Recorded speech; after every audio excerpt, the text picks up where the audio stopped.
Hey, what's going on YouTube? It's Pyromancer here, and welcome back to my channel. Hope you're having a wonderful day, morning, evening, afternoon, whatever time it is, wherever you are in the world. And today we're going to do a different little bit of style in the video. Just going to go back to the old school here for a minute, just kick it. I'm just sitting here waiting for Shaw of Fear to spawn, or Shaw of Anger, whatever fucking Shaw this is that drops the mount that I'll never have. And while that's going on, we seem to have this gigantic line of Undercity bats, so this is pretty cool. But anyway, I wanted to talk to you guys today about Sylvanas Windrunner in the new Warbringer cinematic, and I know that there's like 1,700 million infinite amounts of other videos on this. I'm sure you've had plenty of different opinions crammed down your throat, and I'm just gonna keep it short and sweet if I can. It's not gonna be a super in-depth analysis of the video, but just kind of giving you guys my opinions on the whole deal.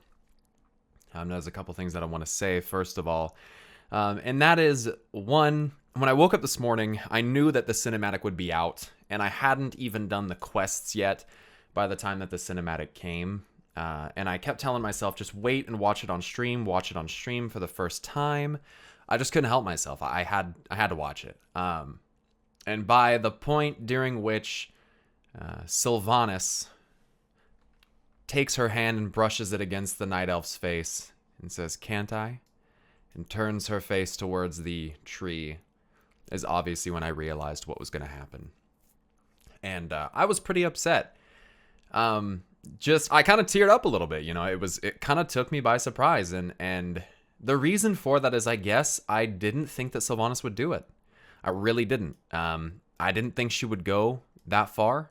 I didn't think that she would take it to those lengths. Obviously, from all of my different speculation videos, and from what you saw from the majority of other content creators, like, most people didn't really think that Sylvanas was going to do this. Like, I think the majority of us were looking for something a bit more complex, maybe a little bit more, you know, manipulative, something going on in the background that we don't really understand. And I do think to an extent that might still be a thing. Now, there's plenty of ideas floating around right now about, you know, she being controlled by Bolvar or blah, blah, blah. Like, I really don't think so. I don't think that there's any evidence to suggest at this point that she is being manipulated by Bolvar Fordragon in any regard. Do I think that there could be some type of relationship or mutual agreement between the two in the future? I think that is possible, yes. But back to the point on Sylvanas.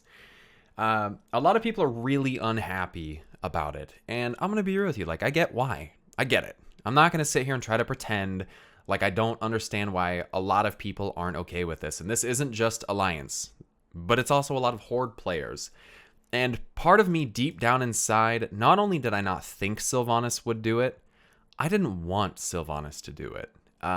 And not because I think that it goes against her character. I mean, let's be real. Sylvanas has done some really sketchy, questionable things in the past. Like, this isn't some kind of new attitude for Sylvanas. As I've mentioned before, she's a cold, callous, militaristic leader. She's now a Banshee as well, whose feelings are probably suppressed in such a manner that we can't even comprehend what she even feels at this point. We do know she feels pain, and she does have empathy, as shown with her decision to not kill her two sisters in the meeting of the Windrunners. But I guess part of me just really didn't want it to happen. And so when I saw that she was really going to do it, I wasn't sure what to think of it. But I decided, you know what? I'm going to get on stream right now. We're going to talk about it. And we're going to watch it together. We had about 500 people at the peak of the stream. We watched it several times, and I will say this: the cinematic itself, beautifully illustrated. A lot of people are really being very critical of that, especially because it's the Warbringer cinematic, but also served as an in-game cinematic. A lot of people weren't very happy about that for whatever reason. I personally don't really care in any regard. I don't think it's that important. I enjoyed it, but as Talius and Evitel pointed out on their Twitter, it was wonderfully voice acted as well. So fucking good. I don't think there's any denying that. It was emotionally gripping. It did what I presume Blizzard wanted it to do. Blizzard wants, in my opinion, they want this questioning of morals in this situation. They want people that are in the Horde saying, hold on a second, do I want to be a part of this? Is this what I think the Horde stands for? Is this what I believe is right? And obviously for a lot of people, that's not the case. A lot of people are not wanting to partake in this in any regard. Not my Warchief is something I've seen a lot recently. And personally, I want everyone to know, if you don't know already, I'm indifferent. I'm not a horde person. I'm not an alliance person. I play both because I want to see both sides of the story. And I think it's very important to do so, specifically for the type of channel that I have, right? I think I need to see both sides because it's essential in not having an implicit bias in everything that I say. Everyone's a little bit biased, obviously, but here's what I see in this situation. I'm not really looking at what's good and what's evil, because one, those are generally, and I believe to be generally perspective based, right? When you're in a war, oftentimes, you're on one side and you have the other, and each side sees the other as evil. They're trying to fight for what they believe is right.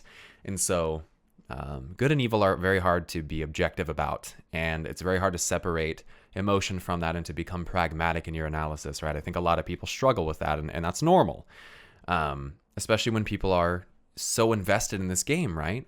And I saw Noble put out a tweet from which he was speaking to Warcraft devs back in like Warlords of Draenor, and they basically said, when we see the community reacting to things like this, it shows us that the community is just as invested and cares just as much about this as we do.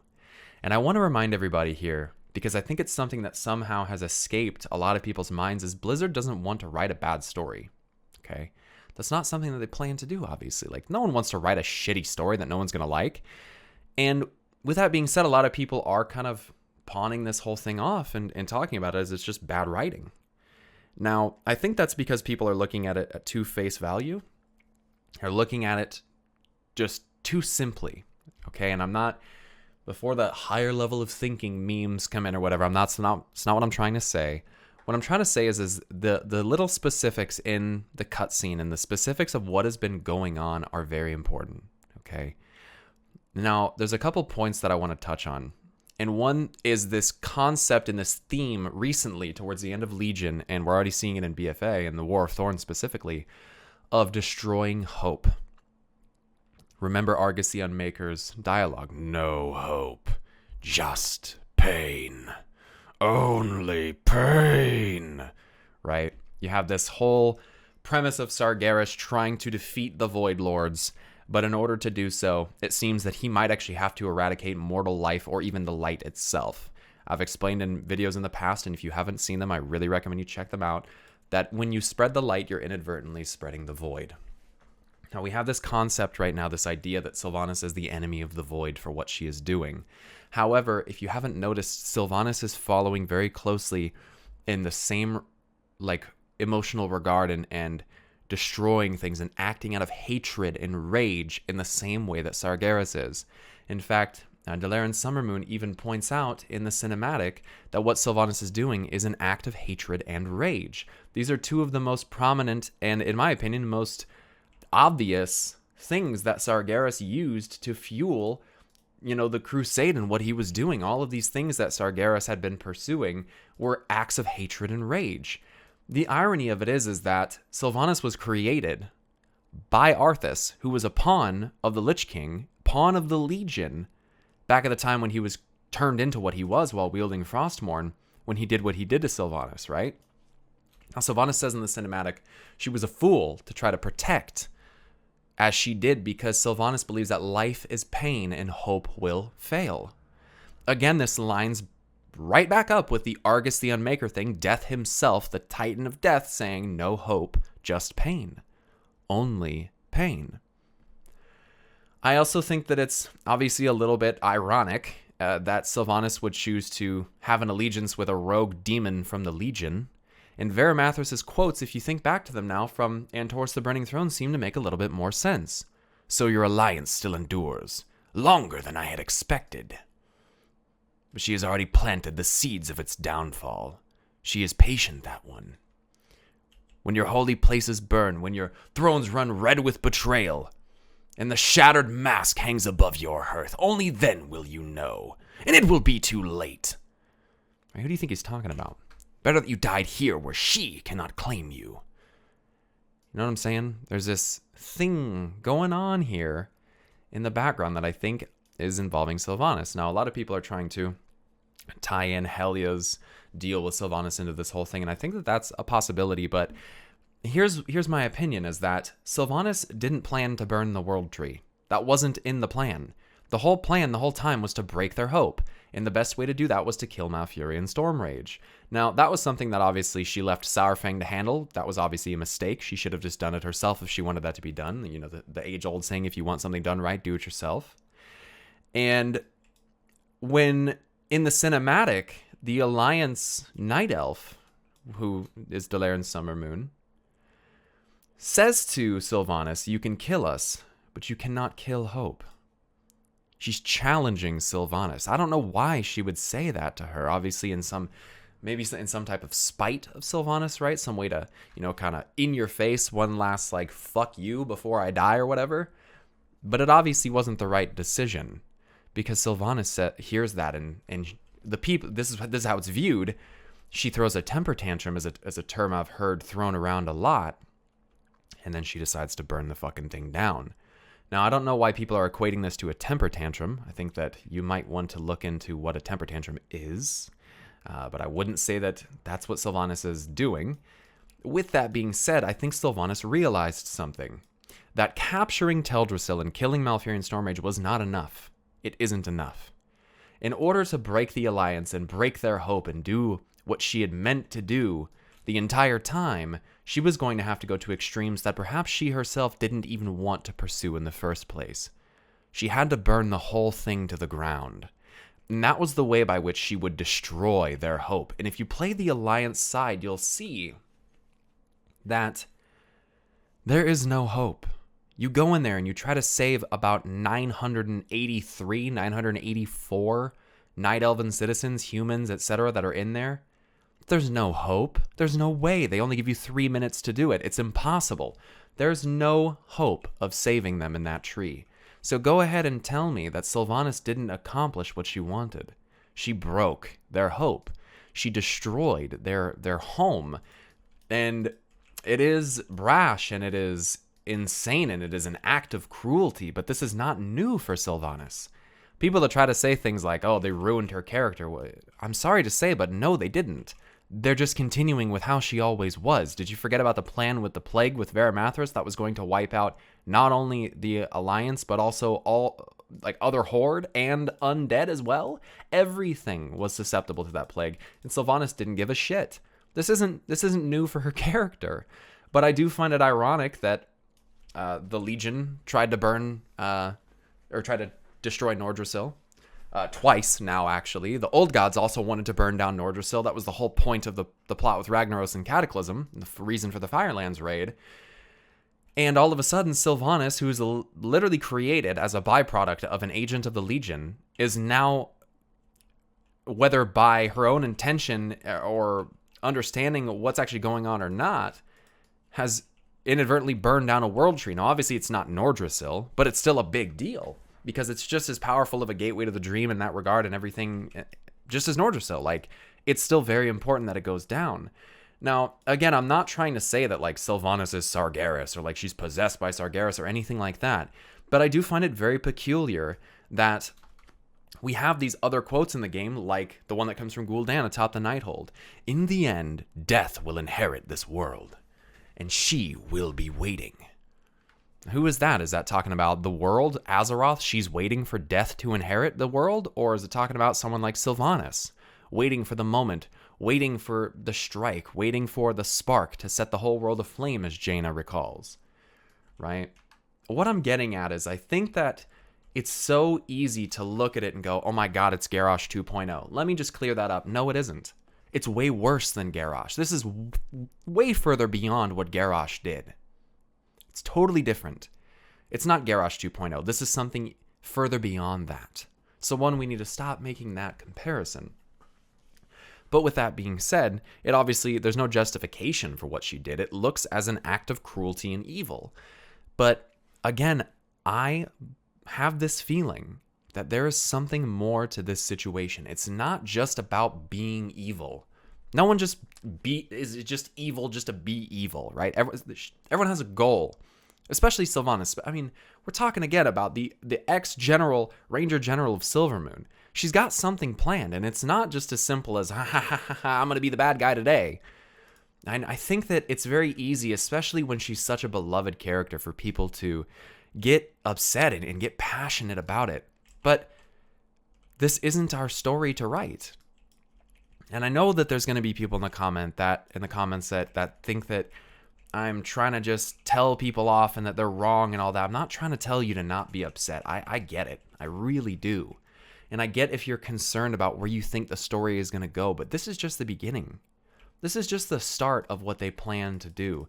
And I hate to say it, man, but there's a lot of people that are going around and saying, oh, it was so obvious. Nobody would have guessed Sylvanas. It was just too obvious that it would have been her, so it would have been somebody else. But at the same time, it's like, well, it obviously wasn't that obvious. If no one thought that it would actually be Sylvanas. We all thought she was getting framed, or that someone else did this behind the scenes. So, quite frankly, it wasn't that obvious, was it? If it was that obvious, everyone would have just said, yeah, it was Sylvanas. Yeah, she's a crazy bitch. Who knows, man? She's just on a war path doing her whatever the case may be, right? Now, I mean, I could go into the analysis of the point of her being put in the position of Warchief and what that Loa, who is presumably Bwansamdi, could have said. You know, there's some people that are playing with the idea that it could have been N'Zoth speaking to her and all that. I feel like that's just it's a lot of story effort to go through just to change it to something like that.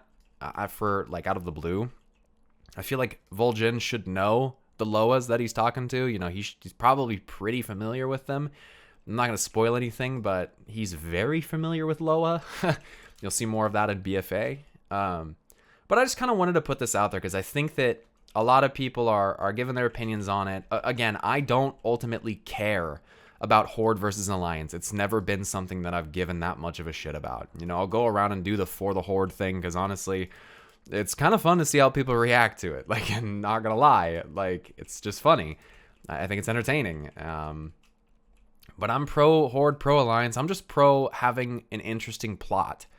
And I hate to say it, man, but I kind of like that Sylvanas is going this way. Like, I kind of like the pinning of her as evil. And a lot of people, again, have been going with the whole morally gray joke. That was never about Sylvanas. It was never about Sylvanas being morally gray. No matter, like, that wasn't what it was about. It was about the Horde and Azeroth and the picture as a whole, right? Like, you can still have individual characters do really terrible, horrific, and evil things. But I think that just turning the whole thing into a meme of morally gray because we don't have anything more interesting to say about it is counterproductive.